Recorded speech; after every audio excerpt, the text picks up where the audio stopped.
Hello students. So today we are here to study about the topic inheritance, which is a feature of OOPS.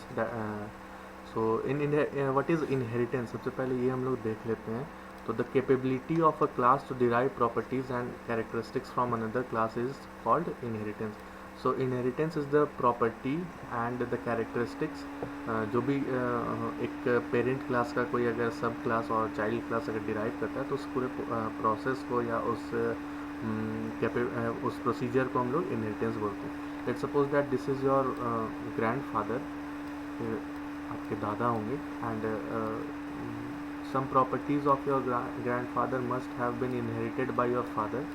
मतलब कि आपके पापा जो भी हैं वो आपके ग्रैंडफादर का कुछ ना कुछ प्रॉपर्टी लिए होंगे, and you are inheriting your father some properties.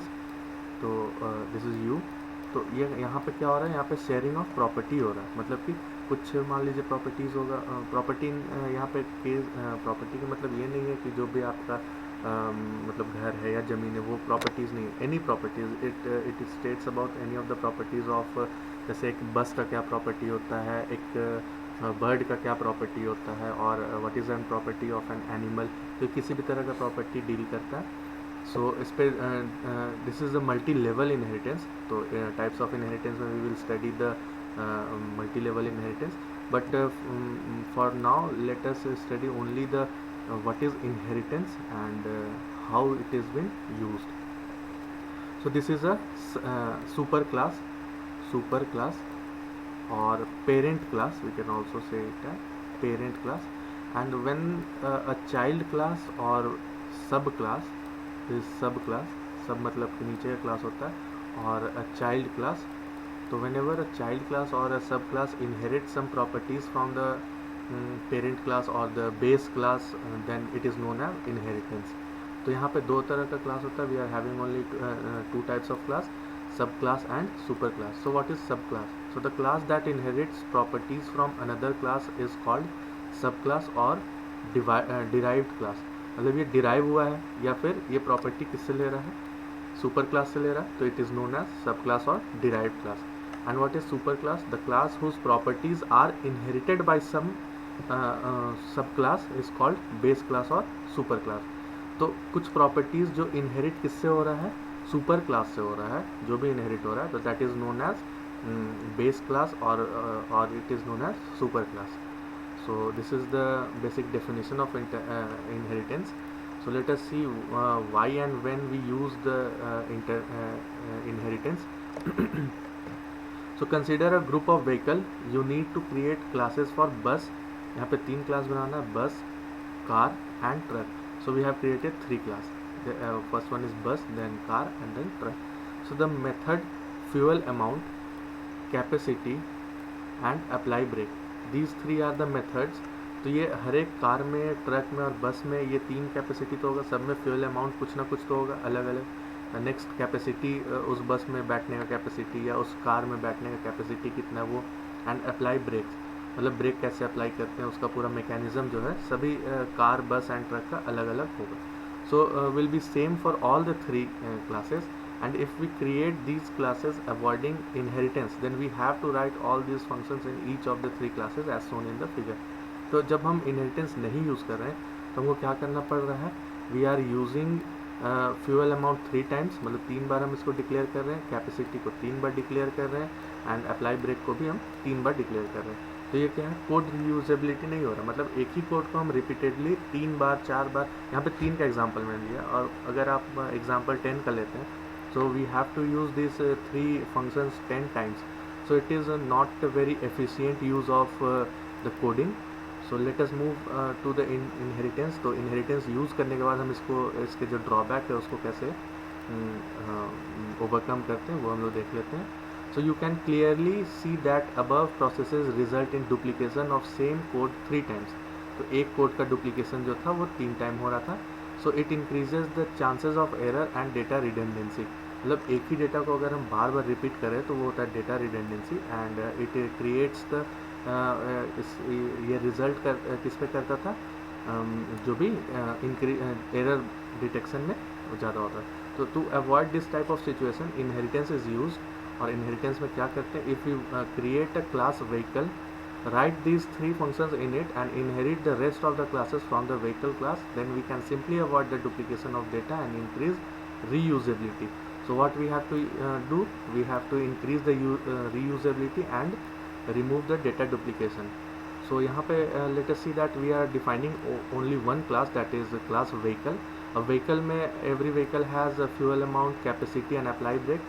So we have defined all the three functions only once, and after this we are inheriting the bus class and the car class and the truck class. तो अभी क्या हो रहा है कि हमको बार बार बस, car and truck में ये तीन फंक्शंस लिखने का ज़रूरत नहीं हो रहा है. अब एक बार ही हम डिक्लेयर कर दिए और बार बार उसे कॉल कर सकते हैं.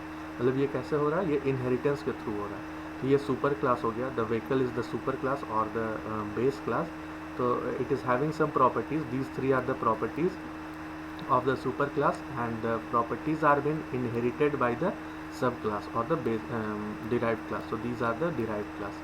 So using inheritance we have to write the functions only one time instead of three times, as we have inherited rest of the three classes from the base class. तो यहाँ से हम बेस क्लास से inherit कर रहे हैं, तो बार बार हमको कोड लिखना नहीं पड़ेगा. सो this is the advantage of inheritance कि ये कोड रीयूजेबिलिटी कम करता है. So let us move on to the implementation of inheritance in the C++. कैसे implement करते हैं. So for creating a subclass which is inherited from the base class, we have to follow the below syntax. So this is the syntax which we have to follow. तो उसमें क्या होता है, class, subclass name and access mode and base class. तो इसको एक example से हम लोग देखते हैं. तो first one, let us suppose that this is a class known as bird.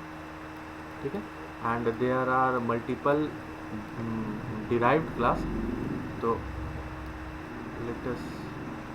let us take an example कि इसमें हम लोग एक बर्ड हो गया ऑस्ट्रिच, एक बर्ड हो गया पिकॉक, एक बर्ड हो गया डक. तो अब यहाँ पे एक अलग अलग हो सकता है कि ऑस्ट्रिच क्या होता है, ये रनिंग बर्ड बोल सकते हैं ऑस्ट्रिच को. फिर डक क्या होता है, स्विमिंग बर्ड होता है. पिकॉक क्या होता है, ये उड़ने वाला होता है, जो फ्लाइंग बर्ड होता है. ये तीन तरह का अलग अलग प्रॉपर्टीज़ है, बट इन तीनों का कुछ सेम प्रॉपर्टीज़ तो होगा. तो सेम प्रॉपर्टीज़ में क्या क्या होगा, जैसे कि eyes, every bird has 2 eyes, और 2 लेग्स होने चाहिए. तो लेग्स में भी लिख सकते हैं हम लोग, बर्ड्स में 2 लेग्स होता है. तो ऐसे करके क्या होगा कि ये जो भी कॉमन प्रॉपर्टीज़ है वो हम बर्ड्स में डिक्लेयर करेंगे, एंड द जो भी इनका सेपरेट प्रॉपर्टीज़ है या अलग अलग प्रॉपर्टीज़ है वो हम अलग अलग क्लासेस में यूज़ करेंगे. तो अभी जैसे कि अगर हमको एक ये ऑस्ट्रिच क्लास डिक्लेयर करना है इनहेरिटेंस के थ्रू, तो हम कैसे लिखते हैं. सबसे पहले लिखेंगे ऑस्ट्रिच. ठीक है. ये हो गया क्लास सब नेम. तो सब नेम क्या था, ऑस्ट्रिच. फिर एक कोलोन. एक्सेस मोड हम लोग पढ़े हैं, 3 तरह का एक्सेस मोड होता है, पब्लिक, प्राइवेट एंड प्रोटेक्टेड. तो जो भी हमको करना है, अभी let suppose that we are using public, और इसके बाद क्या करते हैं, बेस क्लास नेम. तो बेस क्लास का नाम क्या है, बर्ड, BIRD. तो ऑस्ट्रिच कोलोन पब्लिक बर्ड. तो ये हो गया हमारा एक डिक्लेरेशन का एग्जाम्पल. सो ये था syntax and this is the example. So here sub class name is the name of the sub class. So we have seen that. And the access mode is the mode in which you want to inherit the subclass, for example public, private, etc. and protected भी होता है. And base class name is the name of the base class from which you want to inherit the subclass. So we have to note one point that a derived class does not inherit access to private data members. तो जितना भी जैसे बोले थे हम लोग पहले access specifiers पढ़ रहे थे, तो किसी भी अगर सुपर क्लास में या बेस क्लास में अगर प्राइवेट डेटा है तो उसको उस क्लास के बाहर एक्सेस नहीं किया जा सकता. तो सेम थिंग यहाँ पे वही बताया जा रहा है कि private data members can not be accessed in the derived class. However it does inherit a full parent object which contains any private member which that class declares. इसको डेटा मेंबर्स के थ्रू हम लोग member function के through हम लोग call कर सकते हैं, बट डायरेक्टली उस जो भी डेटा मेंबर्स है वो प्राइवेट अगर डिक्लेयर्ड है तो उसे हम कॉल नहीं कर सकते. So that's all for this. We will see an example of HTML program and the modes of inheritance in the next lecture. Till then, stay tuned. Thank you.